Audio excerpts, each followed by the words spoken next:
Oh, hold on. Hold on. I'm breaking down. We're breaking down.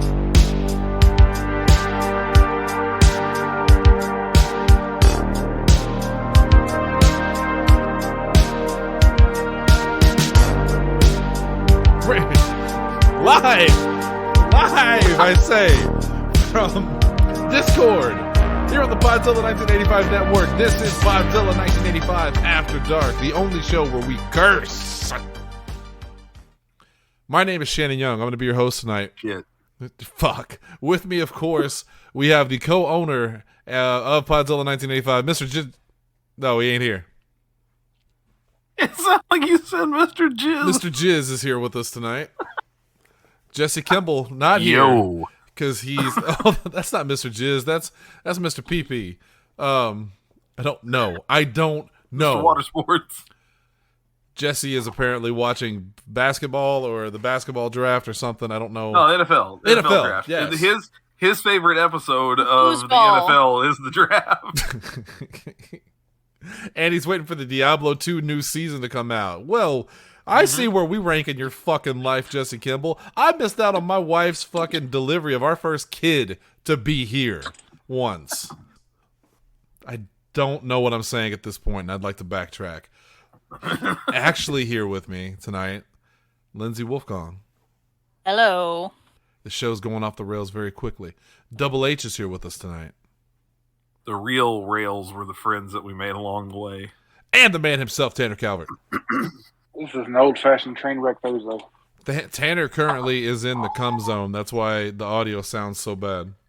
He fell down a cum shaft. Tanner coming to you from inside of a box fan from the Sound of Things. Tanner, it was a mistake to come here. You say no. That's fine. All right. Vote real quick. Everybody that wants to rename After Dark to the cum zone, raise your hand. No hands were raised. Not even me. All right. Great visual. Somewhere Derek Boxdorfer listening to this show after the fact raised his hand. So, motherfucker of the week this week, I got one for you. Yeah. It's FedEx. Okay. It's FedEx again. Because I know why, your system too. is delayed. My Steam Deck that was supposed to be here today when somebody was off and was here to receive this $640 product, it got delayed immediately. The day it was picked up in Chicago, it was delayed. It's because they want to play with your system. It came from Chicago through like the Cape Caro area to Mississippi, and now it's going to come back up. That's what I don't understand either. That's why they're the motherfuckers of the week. That's cost efficient. Because they went from Chicago, and my package is currently in Olive Branch, Mississippi. No package should ever be seen in Olive Branch, Mississippi. And that's where my PlayStation got stuck, too, when I ordered it, my PS5. So I don't know what it is about Blockchain, Missouri. What did I say? FedEx is weird All right, hang on. because they basically sell Olive out Branch, all their Mississippi. different routes. Yeah. So it's almost like their driving routes are like franchised out to different places. They are. So it's got to just be some just screwy crap that where whichever one is in charge of our stuff, it has to go through something else first. We had at the shop, we had something delivered like a week ago, and I shit you not, it was a FedEx truck in the sense that it was actually a U-Haul van with a FedEx sticker slapped on the side of it. Yep. So, FedEx, more like fuck you. Mm-hmm. Did you not watch the most recent episode of Last Week Tonight where they talked about trucks and how like that whole trucking system is completely screwed up? It's bonked. It's a nightmare. It's bonked. It's messed up. I think Tanner's returning to his good microphone. He's thinking about it. He's loading. He's refurbering. Loading. I got an awful lot of. This is too much chest hair. That's a lot of chest hair about this. Yeah, there's too much happening That's not right sexy. there. Look at this. The neck of the shirt perfectly normal. I look like a fucking werewolf. What is happening here? I can get a hold of it. This is terrible. But you don't want to be a werewolf. How many people have seen this? I don't want to be a pirate. Nobody. I forgot, by the way, he does that twice in the series because at one point in time, Jerry also gets stuck wearing these cowboy boots because like Kramer takes all of his shoes to get cleaned or something because he loves his sneakers. So he doesn't have them back, and Jerry's like, "What am I supposed to do?" And he's like, "Well, wear these. They were in your closet." He goes, "I can't wear those." A club in Texas gave those to me because they couldn't afford to pay me one time, so he puts them on and he like trots around the room. These fucking ridiculous cowboy boots, and Kramer goes, "Look at you, you look great." And he goes, "You look like a cowboy." Jerry goes, "I don't want to be a cowboy." I had a pair of cowboy boots when I was younger, and they were like my favorite. I've seen that. I know. I love my cowboy boots. I've seen that picture. They were so painful. Cowboy boots are like Lindsey. Maybe you can verify this. Cowboy boots are like wearing heels. Like they look great, but they hurt like hell. Yeah, pretty much. Yeah, I've never worn heels. Why'd you say it like the implication is, but you definitely have, and you want us to ask about it? I've been a heel, but I've never worn heels. The true heel. No, let's not do that. So we got a fun top 5 for you tonight that I did not do, but I will do now because I already had them stuck in my head kind of. Lindsey, what is the top 5 tonight? Are you knitting? What are you doing? Are you crocheting while we're recording? Doing cross stitch. Oh my God. I hate COVID. We need to go back to when we were all awkwardly in the store together and you did it in person. Why? So you could see what I'm actually doing, as opposed to me actually being able to use the screen for my pattern, which is why I'm white as hell right now. You white as hell anyway. You're not also, wrong. Your favorite gum is you mayonnaise. Know good well you don't. You know good well you don't really want to do this in the store anymore. No, I don't have enough blankets. You know better. I don't have enough blankets to cuddle under. You don't have enough internet there to get anything done. Well, Shannon's dead. Oh. Yeah, you capped the bandwidth. You almost made me spit out whiskey. Tanner, how are you doing tonight? You look whiskey too. You look like a Brillo pad. What? I don't know. I don't know how I feel about that. He's got blue lights, got a blue mic, got a blue shirt. Dark blue at that. It's dark blue. He's got the blue saber. Here it comes. I'm going to spoil it. It's a blue lightsaber. Oh, never mind. He turned the red light on. He's also eating pita chips. Oh, is that what it is? Oh, it was a cookie. It was like a cookie. That was a graham cracker. What is it, Tanner? I don't know what that is. A tortilla shell? That looks like a leaf he picked up off the ground and he hardened it and he's eating it. It really does. That's one of those taco salad shells. That's what that is. Yep. I seen it. I knew what was happening there. God damn, now I can't remember did you already say what the top 5 was tonight? No, because you yelled at me for knitting. Sorry, go ahead. Tonight's top 5, we are going to choose our top 5 favorite episodes of whatever. They can be from TV, from streaming, animated, live action. Just, it's real general. Do we have to know the name of the episode? It was a mistake to drink. If you do, that's great, but at a minimum, at least be able to describe the episode.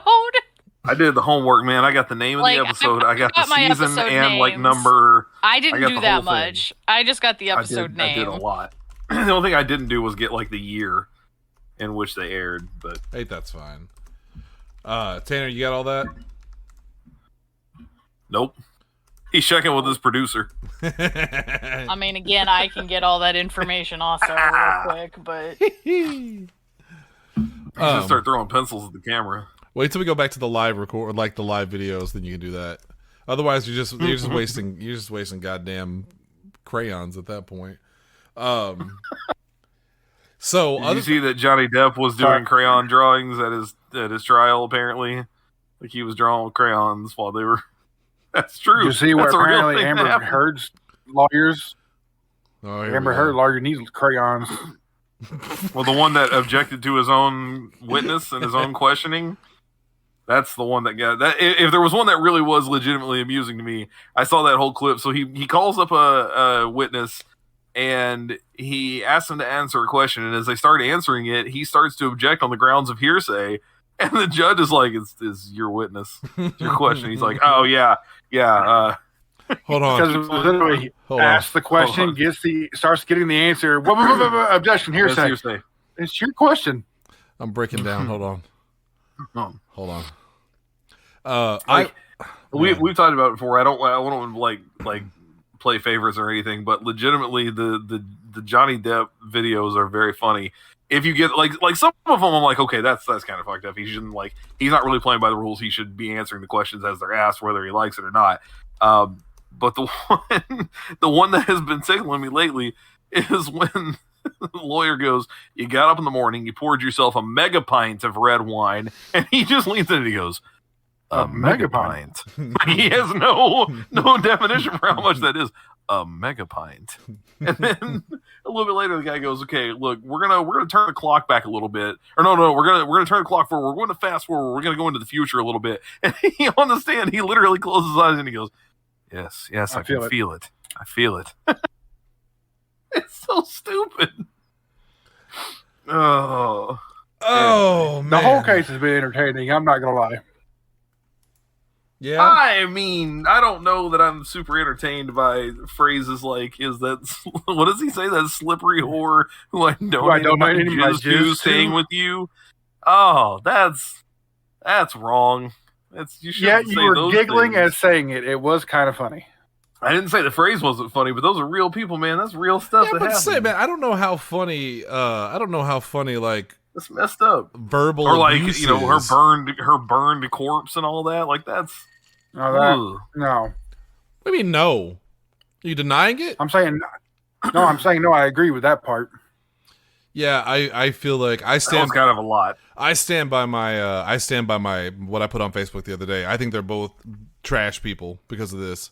They should both I don't think either of them should lose their jobs. I think they should just be kept apart and never speak to each other again. They should have left a long time ago. You know? I'm trying to find the names. Late for that though. Of these there's one episode in particular that I'm trying to well, why don't you start with somebody else and you can look them up while we're going through them. Oh, did you Jesse's not here, so that bit's over. Did you guys not want to stall for another 20 minutes before we get to the top 10, top 5? No. All right. Hold on. I got other things to talk about. I want to play Watch Dogs. Godzilla's coming to Call of Duty. That's cool. Yep. We're excited about that. Yeah. I'm already on Team Godzilla, and if you're on Team King Kong, fucking shoot yourself. You mean nothing in the game. Shoot yourself in the game. Yeah. Yeah. In real life, you're cool. We're good. I respect your choices. I may not agree with them, but I respect them. but I will defend to the death your right to say them. All right, so let's do that. Let's just jump into the top 5 for the night. Why not? Yeah, because we all want to go do other things. So this Kristen's not to mention when we get going, it's gonna still be an hour. Like by the time we get done with this, it's gonna be an hour. Also, I know we don't talk about politics on here. I won't do it either. But just you talk about the Johnny Depp circus with the Amber Heard trial. How about the dumpster fire that is the Marjorie Taylor Greene trial? Oh my God! Well, I never said that. Can you pull up States Exhibit 500? No. I'm breaking down. I don't want to see the consequences of my actions. I was not aware that those were going to be called into question here. All right, that's all I got. So the top 5 for tonight. It's our top 5 favorite TV episodes ever. We're gonna start with I don't know, Jesse. Mo. All right. So let's. That was pretty good. I wish I could think of what he would have said after that. Let's start with. God damn it! I'm just trying to stall long enough to find the fucking episode I'm thinking of. Just go last. Go before Lindsey. Just have me go, then Tanner go, and then. I always went before Lindsey. For once, I want to go after Lindsey. Nah, y'all don't go last. Then. Let's go with Tanner. Tanner, you're first. Law and Order SVU season 22, episode 6. Jesus it's Christ, called- that's specific. All right, go ahead. The long arm of the witness. Basically, one of the judges for the New York Supreme Court is found out to be a sexual predator from his time in college and more recently. And the episode ends with Carisi trying to get the guilty verdict on him. So they end up coming up with a plea deal where the judge will serve a year time in at home arrest, right? Except the black female judge who is over the case asks Carisi, are you satisfied with this? And he says, my office is satisfied. She says, well, I'm not. And she hits him with, you grew up better off than most people, yet you still found a way to abuse the power you were given. So while I accept the guilty verdict, you will serve the 1 year behind the bars of a jail cell. And it was just a powerful, powerful episode. It was really good. I enjoyed it. I think I remember this one. Yeah. I was a big Law and Order fan. Lindsay will tell you, I was obsessed with Law and Order. It was like Maury, Law and Order, and Dr. Phil. That was my life, dude. For a while, yes. I remember the Dr. Phil part at least. I remember huge. multiple times coming into that store and being like, "Oh God, are we watching Dr. Phil today? Yes, that's what we're doing." Dr. Phil McGraw saved my life. Like it. There were 3 TVs in a row. It was my game, Dr. Phil, your game. Like that was just put it right in the middle so we can see what's going on. Tanner, that's what happens when you take terrifying Tanner Thursdays away from me, or regular Tanner Thursdays. I'm drunk. All right, let's go to Double H for the next pick. All right. I'm not actually drunk, by the way. Already. No, I want to clarify. I'm only half a glass through. I have a theme, and mine are all like the episodes that if I needed to get somebody into this show, this is the episode that I would show them. Okay. Because generally those are my favorite episodes of any given show anyway. Like if I'm going to pick one episode from these shows to watch, this is going to be the one. So I'm going to start with the only one I think might get taken if I don't, and that's going to be The Simpsons season 4 episode 10. Shannon, you know where I'm going with this. It's Marge versus the monorail. Ooh, that's a good It's legitimately I almost picked that one. Probably the best. I dare say the best episode of The Simpsons overall. Like it taken as a whole, I think it's the most indicative of the whole show. You got Hunter, the classic. Were you sent opening. here by the devil?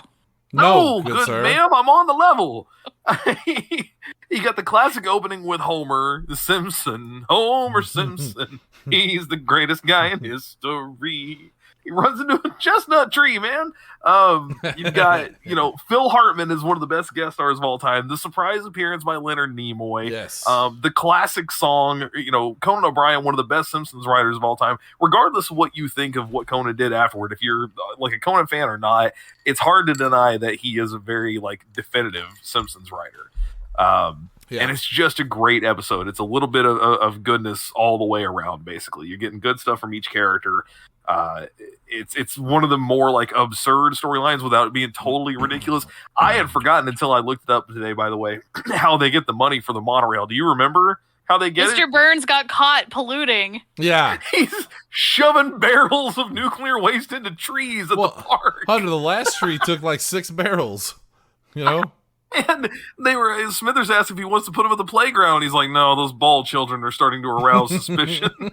It's messed up, man. It's a great episode of The Simpsons. And again, it's the one that every other episode on this list I have used to get Sarah into that show. This is the one that I feel like I'm never going to probably get her to watch all of The Simpsons. We have watched some of the Halloween specials, but I think this will be the one to at least get her to maybe watch the first 2 through 7, the key seasons of The Simpsons. So that's it. All right, that's a good damn pick. Lindsay, we're going to go to you because I'm going to go last this time. Okay. Well, I will also go with my Simpsons pick then so that it doesn't get taken, which is also from season 4. Yes. But no, wait. My line's in the wrong place. Nope, it's season 5, episode 2, No. Camp Fear, because I love me a Sideshow Bob episode. And this is also the one with the original rake bit happening. That is legitimately like one of my favorite stories from The Simpsons is the fact that the only reason that rake bit is in there is because they had needed extra more time. Yeah, they had to stall. And that's one of my favorite stories from that. Yep. That is just a classic episode. It's got the kid line couch bit.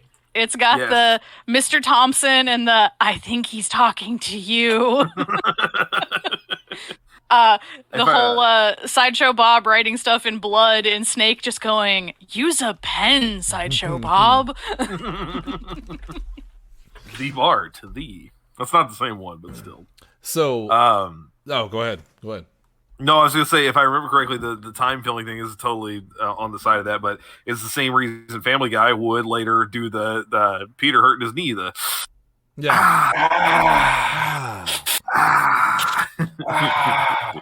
Well, that and also the ladies and gentlemen, Mr. Conway Twitty. Son of a Hello, bitch. darling. That's one of my favorite bits from animated shows when they needed just like a little bit extra. I always hated about Family Guy was but they made a self-reference to it, which made me laugh. How they always switch to like a nonsensical clip of something, and then there's one episode where Stewie goes like he says something and nothing happens. He goes, "Oh, well, we don't have that clip." Okay, that's very funny. That's very funny to me. We don't have that one. No. You know, I would almost put Family Guy on my list. There's a lot of episodes I like. I have no Simpsons on my list because I can't pick one. I can't. Instead of Mars versus Monorail. Because I assumed more people were going to use The Simpsons, I almost wish now that I had put, I don't remember the name of it, but the one where they're in witness for the Family Guy episode where they're in witness protection and they have to go to the Deep South. Yeah. I wish I'd copied off of Oinky. Like, how many times have they been put into witness protection? Because in Cape Fear, they were also in witness protection. Well, that's different also show, the same Lindsay. one where they... He's talking about Family Guy. It's the same one where Peter falls through they're in that crappy rickety house. They put a raccoon. Yeah. He falls through the floor and just there's a crunch berry under that fridge. I think there's a part in that where like Lois opens her blouse and like a raccoon jumps out of it and attacks Peter, if I remember correctly. The raccoon shows up multiple times. Yeah. He starts coming out of the TV because they think there's a nature program on, and then it just jumps out of the like hollowed out TV. And then at one point in time, Peter also falls through an outhouse, if I remember correctly. Yes. Because he's got all the raccoon scratches in here going, it's everywhere. It's everywhere. It's in my raccoon wounds. Gross. So gross. Well, that was my pick. Pretty rough. So let's go back to no.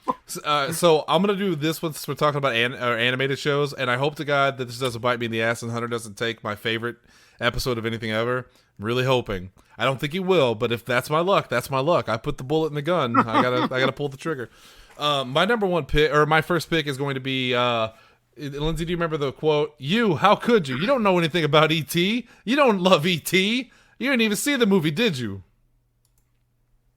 Anybody? Is it from Code Monkeys? It is Code Monkeys, Season 1, Episode 2, E.T. One of my absolute favorite episodes of anything all time. So if you don't remember Code Monkeys... I don't remember what character said that, but... It was Larity's dumb son. I don't remember his name. Dean? Oh, okay. Dean. Yeah, Dean. So if you've never seen Code Monkeys, ladies and gentlemen, you're missing out. It was a satirical look at video game development in the 80s. And this particular episode has Game-O-Vision creating a game for E.T., which one of the main characters was supposed to go see... But instead, he traded his ticket off to a strip club to M. Night Shyamalan, and he went to a strip club. And I love you, whores.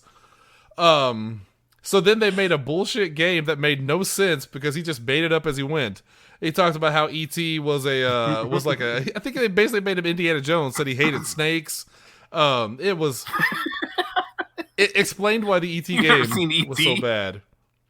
Oh, and it's so much fun. Good. I love Code Monkeys. It's one of my favorite shows of all time. Criminally underrated. I wish it was still around. But that is that episode and the one with the cock goblin. I could not. It was so hard to pick between the two, but I had to go with cock E.T. goblin. Yeah. Yeah. What about Goblin Cock? Well, while I do like Goblin Cock Goblin. All right, Tanner, take it, man. It's yours. It's right there. Power Rangers, Green with Evil. It's the first episode that Tommy was introduced. Yes. It is good stuff. That's the episode that made me love Power Rangers. I liked Power Rangers, but it was the Tommy the Tommy arc that made me love Power Rangers. And I think poor that's the only one that kind of briefly got me invested in it, and that was it. But yeah, The idea of an evil ranger. and poor what's the Red Ranger's name, Lindsay? Jason. The original one is No, Jason. his actual name. His actual name. Austin St. John. Yeah, poor Austin St. John, because it was that series of episodes that tanked his Power Rangers spot as number one. Because once Tommy came on, kinda. no one cared about Jason anymore. I mean, it was the classic, like, well, we don't want the leader, we want the bad boy. We don't want Leo, we want Raph. Well, we don't want Luke, we want Han. That's true. So here's the thing. You're weird. It was that's what Greenwood every Evil other was kid supposed to wanted. be. Greenwood Evil was a two-part episode, and that was supposed to be it for Tommy. Tommy, like, they're supposed to defeat the Green Ranger, and things are great. Well, there was such love for that character that, everyone's like, hey, no, we want to keep him around. They said, okay, we'll keep him around. So if you go back and watch some of the episodes where he's teamed up with him, the costume is completely different. Like, the tights and everything are right, but the shield will be like this really crappy, flimsy 2 golden shield. And then you can tell when they go back and use the old stock footage from Japan, Mhm, and it's the actual molded, looks like actual armor, and it's so funny. But anytime you actually see Jason David Frank wearing the suit, it's just that shitty looking shield. All right. Shannon's looking it up right now. No, I saw in full disclosure, I'm still looking for my last one. And so I was going to pick an episode from The Haunting of Hill House, because The Haunting of Hill House may be my favorite show of all time. I loved it that much. But the funeral episode. The funeral episode was the one I was thinking, but now that I'm looking through the episode list, I can't just pick one. So I'm going to disqualify it. I'm not going to put it on my list. But just for the record, that's fair. The Haunting of Hill House is an absolute joy of a show. Mike Flanagan is so good with his. I have still not watched Midnight Mass. I still need to. Oh yeah, you need to do that because it's very good. Those are the kind of shows I agree. It would be tough to pick an individual episode. If I was going to pick Midnight Mass, Haunting of Hill House, I would 100% have picked the funeral episode. But it's still it still feels like it doesn't work without the rest of the series. That's the thing that doesn't work for it. So that would have been tough to do. I full disclosure, ran into the same thing with Boy Meets World, because it's one of my all-time favorite shows, and there are a lot of great solo episodes, but I remember watching it or looking through lists going, I don't think I can pick one of these as this is the one I would show somebody. You kind of need to get all those characters. So. Right. Yeah, absolutely agree. So, what was I talking about? Hunter's next. I think you're going to throw it to me. Yeah. So, all right, now I'm going to do the only other one that somebody might pick, but Shannon, I don't think you're in as much danger as you thought, because I doubt this is what you were thinking. I'm so scared right now. Though I guess it is. I guess it is possible. I'm going with It's Always Sunny, Season 10, Episode 4, Charlie Work.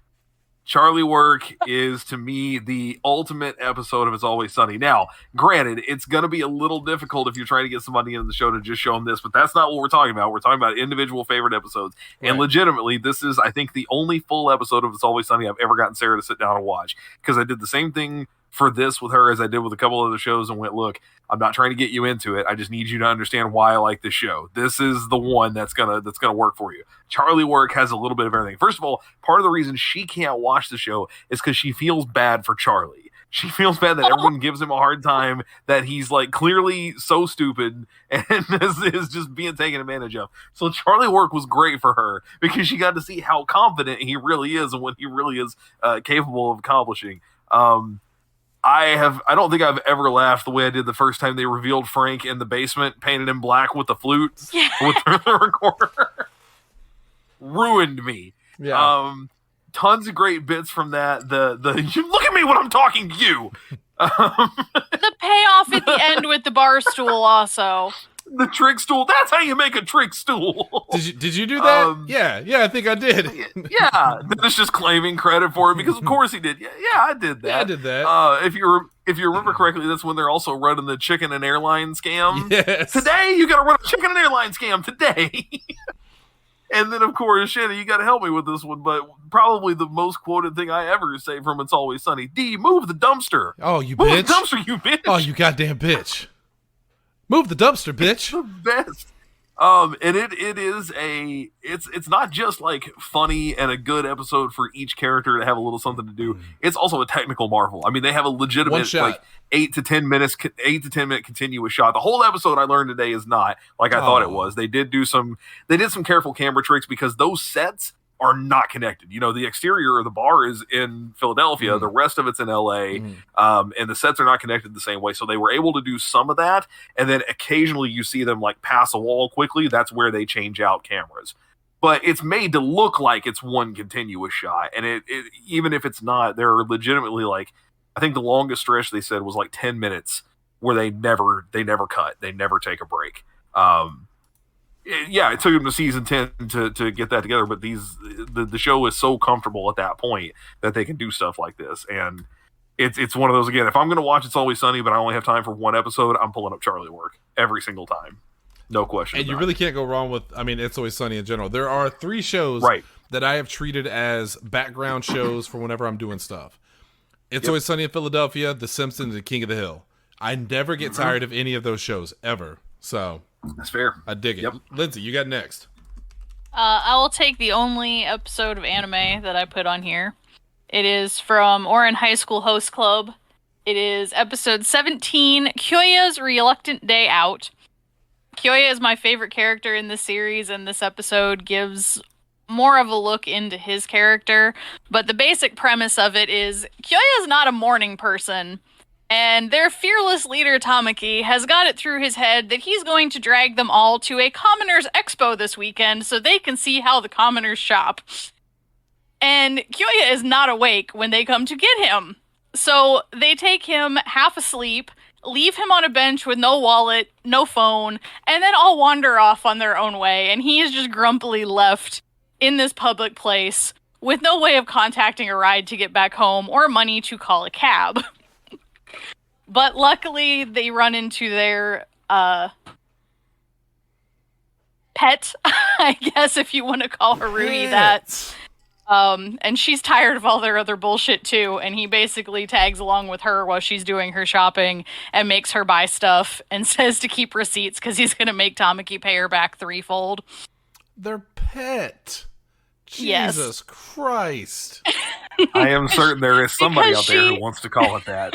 That's definitely no doubt in my mind. She is the fed-up commoner that's stuck with the rich kids that don't know what shit is. I like how Lindsay is tired of their crap. I like how Lindsay keeps using the term commoner. The queen, ladies and gentlemen. That's what they call her.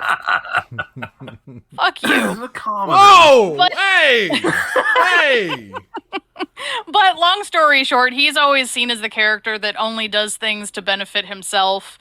But when they're out shopping around, he ends up calling out a guy that's like selling fakes of expensive stuff and claims that he knows the person that he helped out, but from the angle he was sitting at, he couldn't have known for a fact that it was the person that he thought it was. So it was just kind of those underlining, he's not just a piece of garbage person. He's actually a good person. So. And Lindsay, big fan of that show. I can attest to that. That is for sure. Not in a bad way. That wasn't meant to be an insult. I hope you didn't take it that way. No, it wasn't. That was one of those animes that, like, for a long time, I wasn't getting into any of the new shows that were coming out. And that one I enjoy enough that it's definitely in my, like, top 10 favorite anime of all time. See, the weird thing is the more I drink from this cup, the more when I move my head around, I can feel my body, like, not going with it. Maybe you should stop drinking alcohol out of that cup. But I still have so much left. My next pick, and I'm going to do it now before Hunter takes it, because I'm so scared he's going to take it. Hunter, do you know what I'm going to pick? There's no way. Can you tell me what show it's probably from? I feel like I should at this point. The only thing I'm going to guess, is maybe the first episode of 12 Ounce Mouse? No, I didn't even think about that one. Damn, that's a good one. I'm thinking X-Files. Yes, it's Jose Chung's From Outer Space. Oh, yeah, good call. Everything I did was comedy. I didn't realize until afterward, or I definitely would have been on that train. Well, you could say this one's still comedy, because Jose Chung's From Outer Space. I mean, that's true, yeah. It is, to me, and I know it's highly debatable. We did an entire show of our favorite X-Files episodes months back, me, him, and Kaz.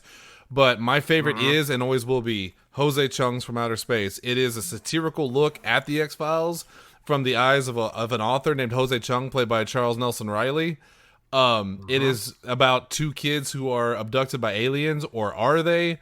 And Mulder and Scully go to investigate and figure out what really happened, and you get that from all the perspectives of these different characters, including one guy who wants to be abducted.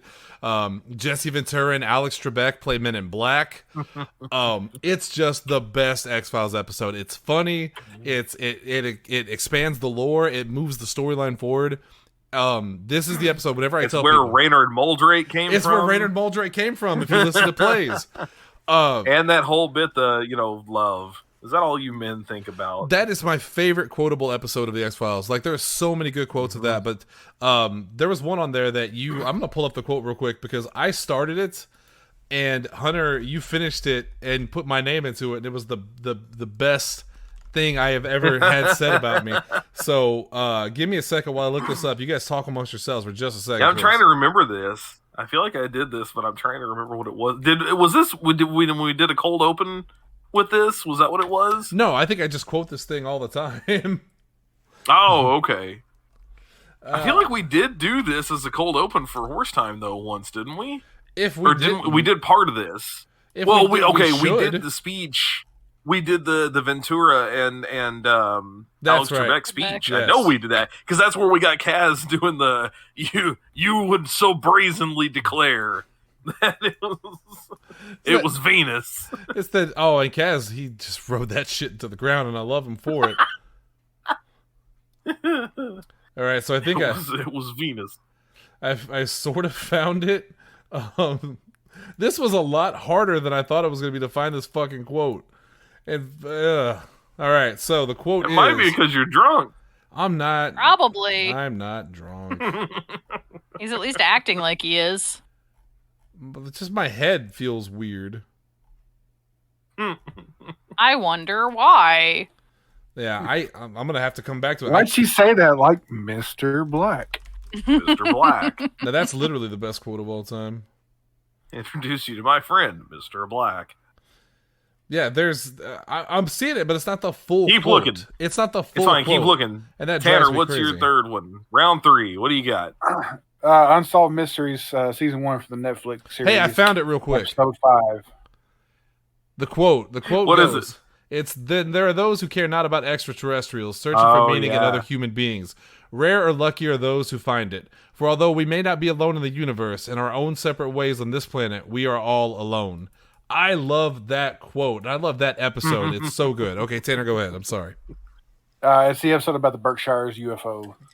From the that was a reboot, really right? fun Oh, yeah. episode. Yep. Tell me about the Berkshire UFO incident for people that don't know. This, for the record, real quick, this is the only one in that reboot of Unsolved Mysteries Supernatural. that is about extraterrestrials, right? Yeah. So, well, supposedly, like that first episode of how the person got on the rooftop, that could have. I don't know.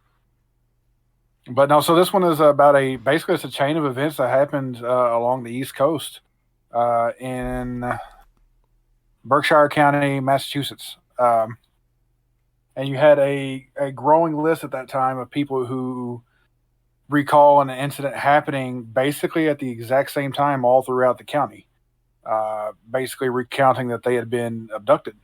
And a lot of them having memories and recollections of the same events happening after the abduction. It's a really good episode. Definitely go check it out if you haven't seen it yet. I was kind of disappointed in the X-Files reboot because I wanted more of the supernatural like they used to have. But that was a good episode. I wanted more. They haven't come out with a season. Is there a season 2 and they're coming out with 3? Or Yeah. Okay.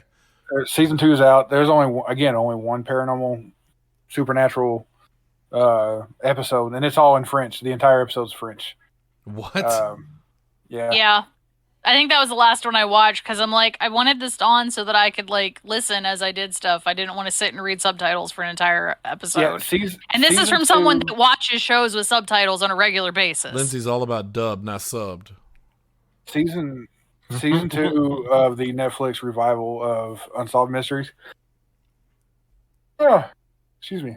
Was not as good as the first. It still had its moments, but it wasn't as good as the original, as the first season on Netflix. That first season on Netflix was Chef's kiss. good, real good. Yeah. All right. Let's go to Double H. Okay. I have mentioned this episode of this show on the show before. I think it was back in Halloween. I think it was actually one of the Halloween episodes I recommended based on the content. But if I had to show you one episode of Frasier, it would be season 4, episode 18, Ham Radio. This is the Frasier trying to stage a live radio play for the 40th anniversary of his station, and everything goes poorly. Everyone that he casts ends up being problematic in some way.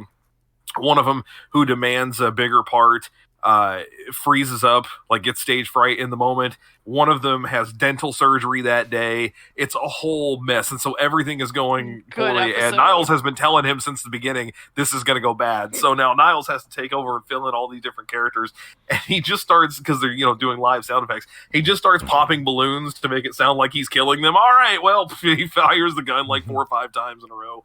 I don't want to describe much more because it's one of those like perfect sitcom episodes that really does the perfect build up and then it all comes crashing down. If you should be watching Frasier because Frasier is kind of a bad person and you want to see bad things happen to him, and this is perfect for that. It really is.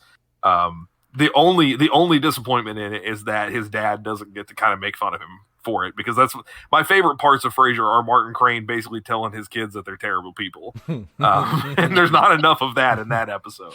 Niles, as a matter of fact, ends up being the one who's kind of getting the comeuppance, but it's still funny. And again, if you want a good episode to really kind of introduce you to who all those characters are, plus it's hilarious, you could watch that and then go back and start from the beginning and enjoy it. So, yep. Also, to bring it back to The Simpsons, one of my favorite Simpsons moments and episodes of all time is when they had David Hyde Pierce on as Sideshow Bob's brother. Mel. Yeah. Oh, yeah. Not Sideshow Mel. Yeah. There's a part where Bart jumps on David Hyde Pierce's character's name. I don't remember what his character's name is. I just watched a video on this. What was it?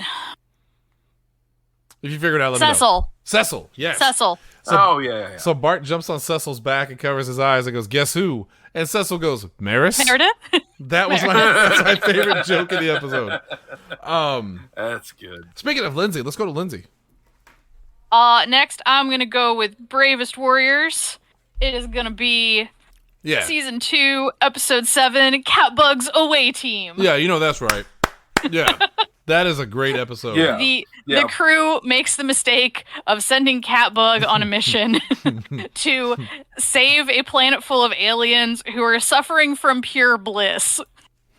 Yeah, you didn't have to describe the rest of it. You didn't have to describe the rest of it. You could have just said that they made a mistake by sending Catbug on a mission. And it has my favorite Catbug quote of all time, where they're like, "Catbug, did you get those sensors set up? We didn't do it." Clap if you believe.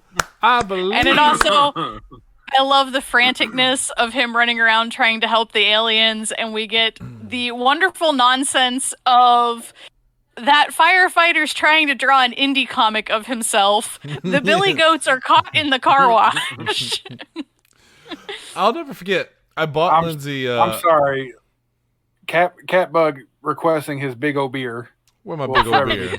Yes. No, that's a different episode, but yes. Obviously, yeah, but I got Lindsey a plushie of Catbug before we knew what the show was. It was just I was at Hastings and I saw it and I thought she's gonna think this is cute, and then she started looking into the show, and then we became obsessed with the show because it was so much.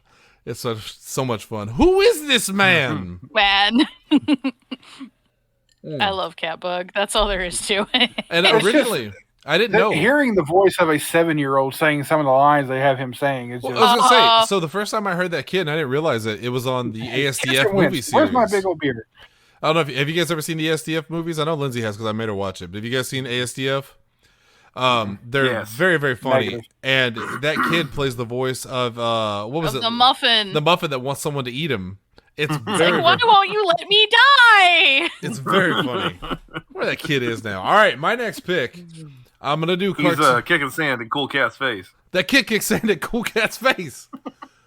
I'm gonna go cartoon live action. So my next one is gonna be a cartoon, and it is The Real Ghostbusters: The Collect Call of Cthulhu. Yes. I didn't realize. So I saw this as a kid and loved it, and I didn't even realize I didn't know anything about H.P. Lovecraft or the Cthulhu mythology. So watching it back as an adult and seeing all the little things they put in there referencing H.P. Lovecraft and the Cthulhu mythology, like it's really well done for a kids show, especially. It's really well done and how much respect they paid to it. And plus, I was obsessed with Ghostbusters. I'm still obsessed with Ghostbusters. And the real Ghostbusters was, I had the movie and the second movie, and then you had a whole shit ton of episodes featuring the same characters that you love so much. And of all of them, this was my absolute favorite because I love Cthulhu, I love the Ghostbusters. It's a marriage made in heaven.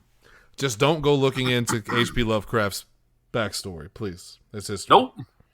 Just leave it at what he wrote. All right, let's just move on to Tanner. Let's just move past it. So I'm gonna say this one, and I'm gonna catch shit for it, but I was a fan of Glee. Oh, okay. Yeah, I was a fan of Glee, and I love the Rocky Horror Glee show. The episode. It's one of those shows that I wanted to watch, and I still never have. Yeah, no, I watched every episode multiple times. But yeah, Rocky Horror Glee show. They decide to Mr. Schuster, the choir coach and teacher, decides he's wanting to put on Rocky Horror Picture Show for to impress the other teacher that he's got a crush on. Unfortunately, she's got a boyfriend who's also really big into Rocky Horror and has to come in and interrupt it. That boyfriend, John Stamos. Oh, the Stame. Yeah. That's gonna be a problem. Yeah. That boy's sexy. You hate to see that happen. Tanner, was this in the first season? Second. Then I did not see it. Okay. Yeah, go check it out. Like honestly, some of the music from the show is better than the actual Rocky Horror. You want to talk about getting some shit? I don't like the Rocky Horror Picture Show. Really? Not really. I don't know much. I like it all right. I mean, I like some of the songs from it, but over time, that's kind of how I've gotten. I like it, but I just kind of like a handful of the songs. I don't want to sit and watch the whole thing. Yeah, that's the thing. Then this is perfect for you because it just gives you the songs. The songs are performed better now because they sound better, and then it's just really good. I like three. That's a hot take. I'm not gonna say anything bad about your choices. That's a hot take. I like three things about the Rocky Horror Picture Show. Meatloaf, Susan Sarandon, and Dr. Frankenfurter. Tim Curry. Yeah. Tim Curry. Mostly Susan Sarandon, though, because I crush that crush button. Crush it. And she's in her underwear 90% of the film. I wasn't even going to fucking say that, dude. Well, then you would really enjoy the Glee version because John Stamos does Hot Patootie. Again, for the audience listening at home, you can't hear Lindsey laughing on the audio, but I can hear it cackling throughout the mansion. So, all right. Let's go to Double H for his third. Second. Fourth. There it is. Fourth. Second from the top is what I'm Numbers are hard. They are when you drink whiskey. At this point, I'm to a point where nobody's going to pick these, so I can do them in either order. And I'm going to start with it's The Office. It's season 5, episode 27, the penultimate episode of season 5. It's Cafe Disco. So this is not people's favorite episode, and I don't know why. I fucking love this episode. Ever since we started watching The Office, like if I have to pick one episode I have time to sit down and watch, it's this. So it comes right on the heels of the best story in the show, which is the Michael Scott Paper Company. Michael leaves, Dunder Mifflin starts his own company. It's horrible and failing terribly because he's completely undercut his own prices, but nobody knows that because he's stealing clients from Dunder Mifflin. So they convince him that they're going to buy him out, and he has to like manage to keep his mouth shut so that they will.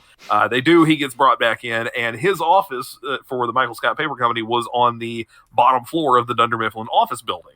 So now he has this office, which for the record is actually just like a utility closet because it's got like a water pipe running through it and all this shit. He has this office and nothing to do with it. So what he decides to do is he puts an espresso machine in it and like a boom box, like a karaoke machine, and he's going to turn it into what he calls Cafe Disco, which is like the new cool break room. Like it's a better break room. He gets a little bitty disco ball for it. Yeah, it's great. It's from Kevin's car, if I remember correctly, from his rear view mirror. In typical sitcom fashion, nobody likes it at first, and he gets really upset about it. But then eventually, some people start going down there, and ultimately, all the storylines gravitate to that room where they're actually like dancing and having a good time, and he gets super excited about it because Michael is a child. I mean, he just wants people to have a good time, pretty much. It's Phyllis is the first one that shows up, right?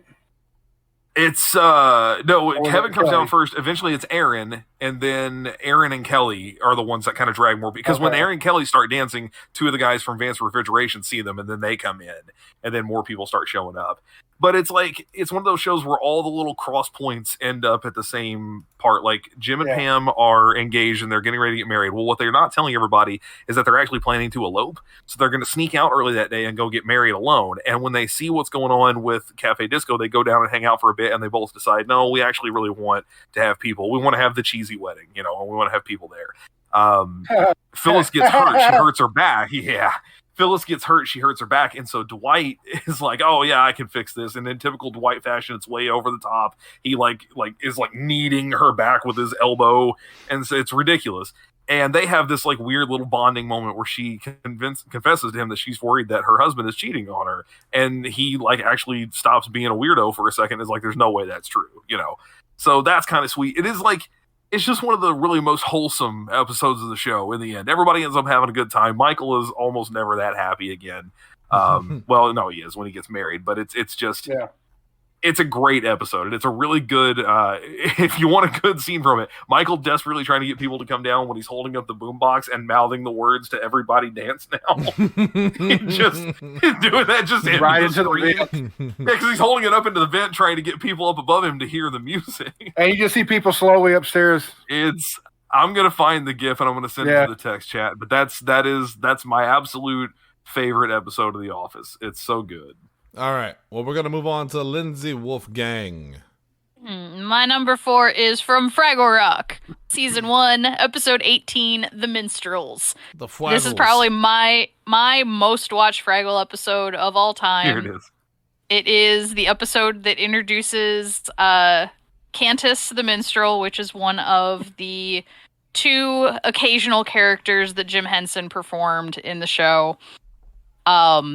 He's a very wandery, bohemian-esque character, and the whole plot of the episode is that they have been traveling the rock, and everywhere they stop, each of the Fraggles do a medley, but they have to find their own songs. And the Fraggle that's starting it doesn't know how to find her song, so the whole point of it is her finding her song.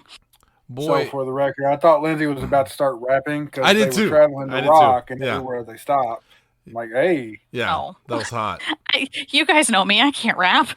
You were halfway there. So I want to go on record as saying Fraggle Rock is one of those shows I never watched as a kid, and I didn't know anything about it till Lindsey came into my life and she showed it to me.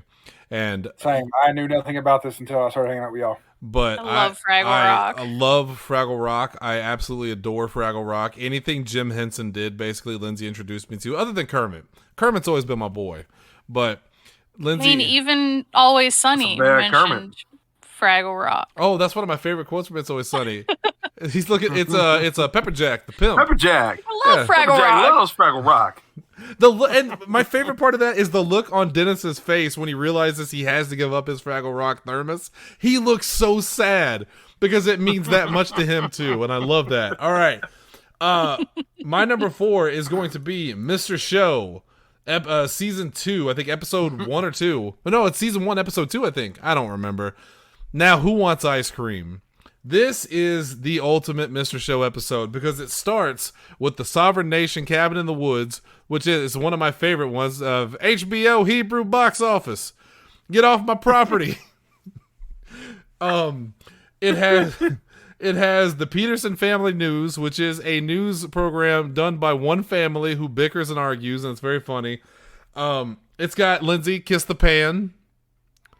Thrilling Miracles, Kiss the Pan kisses you. Don't trust, you should never, don't listen Don't trust British people. British people. It's got David Cross, and I forget the guy's name, it's John something, I forget his last name, and I apologize because he's very funny, where they're trying to pass through customs, and he's hiding marijuana in his shampoo bottle, yes. Don't shampoo a shampooer. And then fucking FF Woody Cooks, which is the guy who shakes the crime stick at the bad guys. Fucking hell. And then it ends with the Independent Nations Games, where just a bunch of beer-bellied white guys with beards of all sovereign nations in America have their own Olympics, basically. And it's so fucking good. And then it has the dumbest end joke I've ever seen, where it goes to an FBI raid on a house where an old man lives, and the old man hasn't been outside in days, and they're going to raid the place because they're worried about him. So they call him, and it just shows a picture of an old man. And it's just, old man, are you okay? And he just goes, yes, I'm watching TV. It's the dumbest fucking thing. But that episode, if ever I try to get people to watch Mr. Show, that's the episode I direct them to, because it's that fucking good. Oh my God, I want to watch it now. All right, let's go to Tanner. Kiss the Pan is my favorite skit. So. Lindsey quotes Kiss the Pan all the time. Yeah, that is true. The pan gives you. So my final pick is also going to be from The Office. Scott I'm glad I did that when I did it then. Yeah. So and this is a hard choice for me to make, because I mean, there's some episodes that I could say that it's my favorite episode simply from their cold open. The cold open sets up the entire show, and it's just I'm happily set. The rest of the episode doesn't have to be great.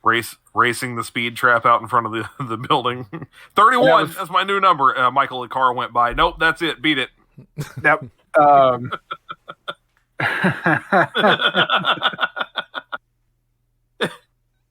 Tanner, I was up all night toasting the ancho chilies and chopping my own tomatoes. Okay, I'll come see you in a minute. Okay? I know you've seen that one, whether you've seen The Office or not. That's Kevin spilling the giant chili pot. I've seen that way gif. Yeah. And he's like trying to scoop it back into the bowl. with the sounds he makes, it's actually so sad because he's trying to scoop it in with a fucking clipboard. And he's just going like, no, like the whole time. It's so sad. Oh, because not only did he waste that entire night, but he also just like wrecked the carpet in the office with chili. Tanner can't do it. He can't even handle it. Pick the episode, you stupid baby. That is my favorite cold opening. My favorite episode. Oh God. Oh, Tanner, can I guess? Can I guess? Yeah, go ahead. Is it the safety drills? Is it Dwight safety drill stuff? Nope. Okay. Nope. That's also a good cold open. Save Bandit! And he throws the cat up into the drop ceiling. The fire shooting us. The fire is shooting at us. No, my favorite episode is There Has Been a Murder. Oh shit! It's still called Murder. Oh God! Michael hosts a murder mystery in the middle of The Office. I've seen that episode. Famously, it ends with Michael, Dwight, and Pam of all people. Standoff. Yeah.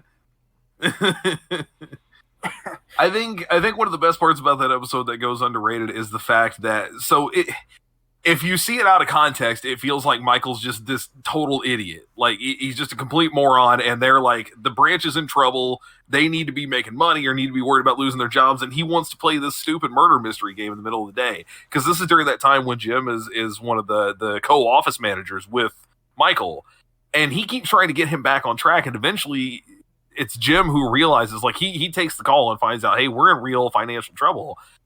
Michael, all he's trying to do is keep people's minds off of that shit. There's nothing they can do about it. They can't sell more paper to fix it in this moment. And so he does a really good job of it's one of those times that Jim actually learns something from Michael of like, hey, these people don't need me to be a boss right now. They just need me to keep them distracted and happy and give them something fun to do. So it's Jim who goes back in and says, there's been another murder. And they go back to playing the game. It's so good. And then just, oh man, poor, oh crap. Trying to think who, Aaron, Andy, Gabe. Don't even talk. Oh, don't say his name. You know what, Tanner? I'm going to tell you his name tomorrow because he'll be screaming it later tonight. You're going to be screaming your own name? He's going to be screaming his own last name? No, Oscar. Shut up about the sun. Shut up about the sun. Oh, God. No, I don't remember what happens to Oscar in this one. I can't remember. He makes him have to, See. Oh, yeah. Oh, fuck, I forgot about that.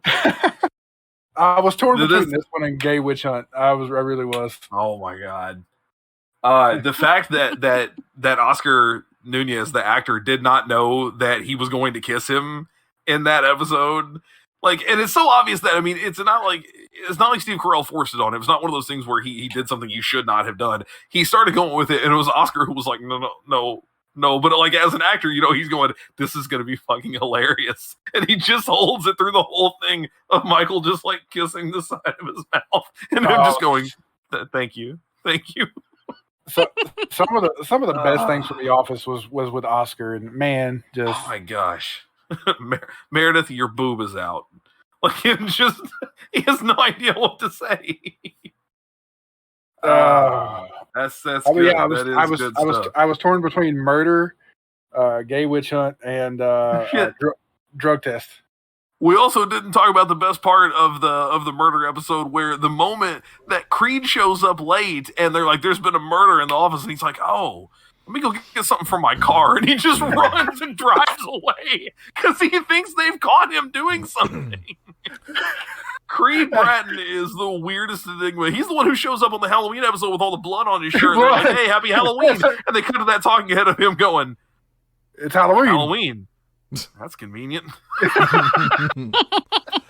Hey, sorry I was gone in my absence. You're good. You were gone in your absence. I was gone. Oh, I'm gone right now. All right, my side is hurting from laughing. Is it Hunter's turn? Yes. It is. Yeah. All right. And my final episode of choice here is going to be from Seinfeld. I am the Seinfeldian of the group, and I'm going to go with, believe it or not, an episode from season 9, which was the last season of the show. Season 9 of Seinfeld is one of those weird shows where the last season might legitimately be the best one. Like, they just kept improving on the formula. Season 9, episode 2 is one that you guys do know, though, because it's titled The Voice. This is the hello, la la la. Yeah. Such a weird story. Jerry is dating a girl who has like an oddly shaped belly button.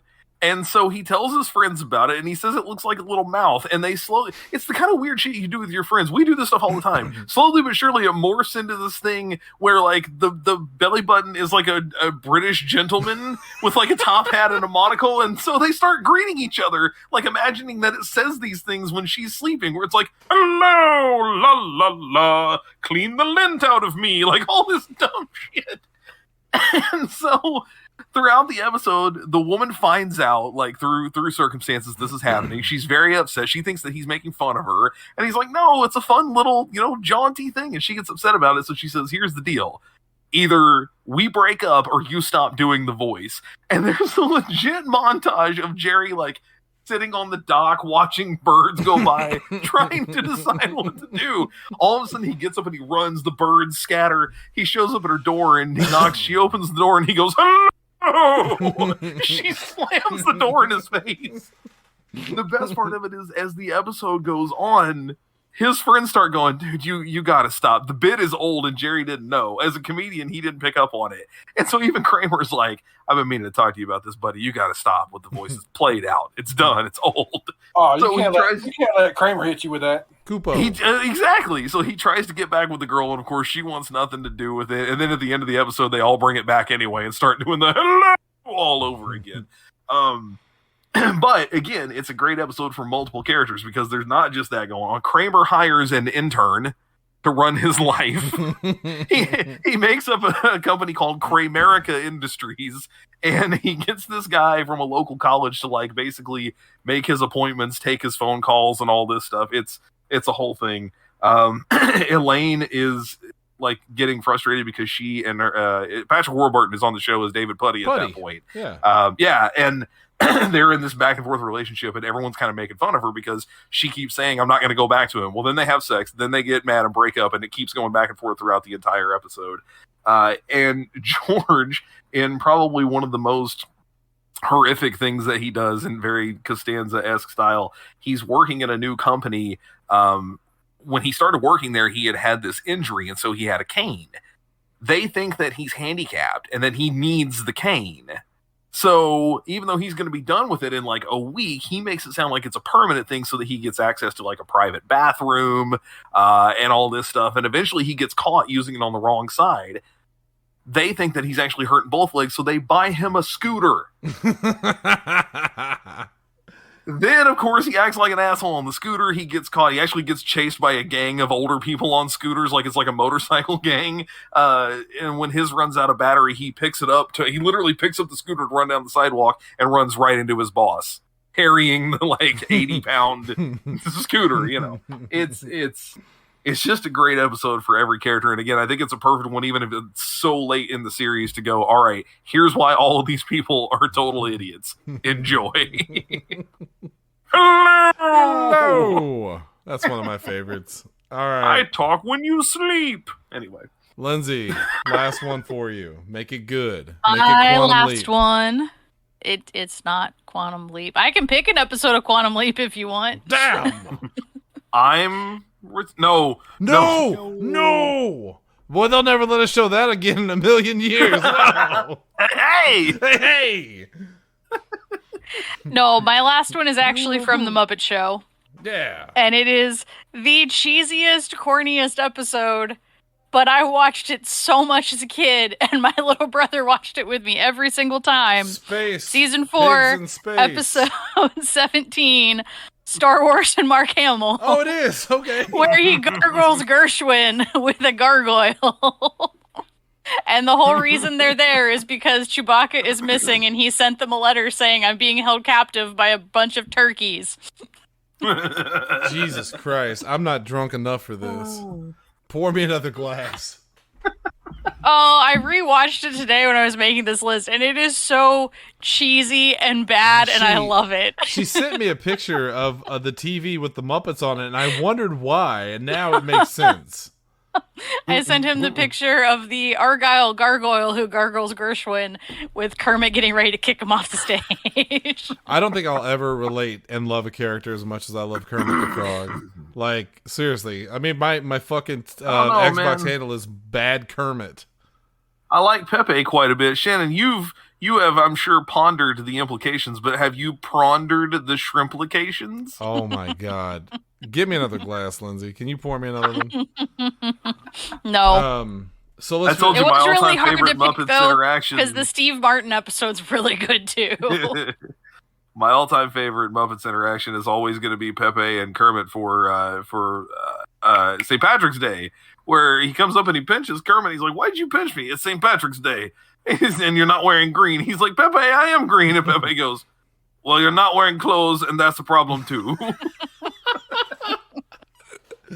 Oh, goddamn, I love the Muppets. The best part of the episode, though, I forgot about it completely, is at the end of it when they're doing their song and dance. It ends with all of them singing When You Wish Upon a Star with a castle and fireworks in the background, with the irony of them all being owned by Disney now. And the fact that I was watching it on Disney+. That reminds me of the Simpsons episode where Bart's got the two things over his head. He's like, look, he's talking like Mickey Mouse. He says, look, I'm the mascot of an evil corporation. And now he's owned by them.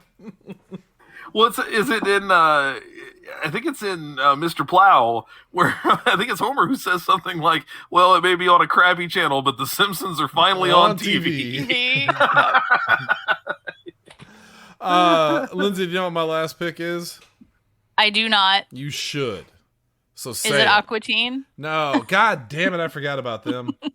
Is it the first episode of 12 Ounce Mouse? So, thinking about it, it probably should have been E-Dorks from Aqua Teen of Hunger Force, because that's... See, I thought about that too. I'd lean towards the Brood Witch. Or the, what about Jiggle Billy? Or any of the Commence Aqua the Teen. Oh. No, my favorite, my number one, probably the episode that I love the most of anything that I've ever watched, is A Moon Star is Born. Episode 1 of Sailor Moon in the English dub, because I was obsessed with Sailor Moon in ways that I've never been obsessed with anything else in my life. And as I didn't know anything about like anime at the time. I knew the only anime I watched was Pokemon, because I liked Pokemon. But I watched Sailor Moon. I had to get up in the morning to go do my driver's ed stuff at Meridian. Tanner, you remember Meridian? And I would get up early and I'd watch KTLA, because I had one of those weird old satellite dishes. So I'd watch KTLA, and they would play Pokemon, Dragon Ball, and Sailor Moon. And I became obsessed with Sailor Moon, watching it in the morning before I went to go do my driver's ed stuff when I was a kid. And A Moon Star is Born is my favorite episode. It's the episode where Luna teaches or finds this girl named Serena and tells her that she's the Moon Princess, or well, she doesn't reveal that. It's literally the first episode it's of the series. first episode. It's when she becomes Sailor Moon. Tuxedo Mask makes his first appearance. Molly. I mean, it's just such a good episode, and like it put me on this path that I still to this day. I still love Sailor Moon. And even in the anime, it's got the scariest monster of the day with Morgana. She twists her head around and she looks like a goddamn demon. She's like a rotting witch. Yes. Yeah, no. I thought about doing Sailor Moon, but I couldn't pick an episode. Well, I did. If I had to, it would be an animated mess. The first episode I ever watched, where they're at the animation studio with the Gemini twins monsters. Pollux and Castor and Pollux. Mm-hmm. I just want you to know that I can't move my head around very fast because I'll get really dizzy and I want to go to sleep. But Sailor Moon, A Moon Star is Born, is my pick for my favorite episode of anything ever. And that'll change when I'm sober. But that's going to end it for us tonight. It's going to end us. We're going to play Call of Watch Dogs. Bob with a good time. Call of Watch Dogs? Call of Dogs, Watch Legion. For myself, and for Tanner, and for Lindsey, and for Double H, and for poor little Dalton, who's just sitting at home right now with a squirt gun. Thank you guys for tuning in to another episode of After Dark. We'll be back next week with an all-new bunch of episodes, and I'm out of whiskey, so I promise I'll be better. Thank you guys. We're out of here. Hunter, take us out. Shannon, they're going to garnish his wages. How's he going to do anything about that? I don't even know what that means. Later. Hey, Jill.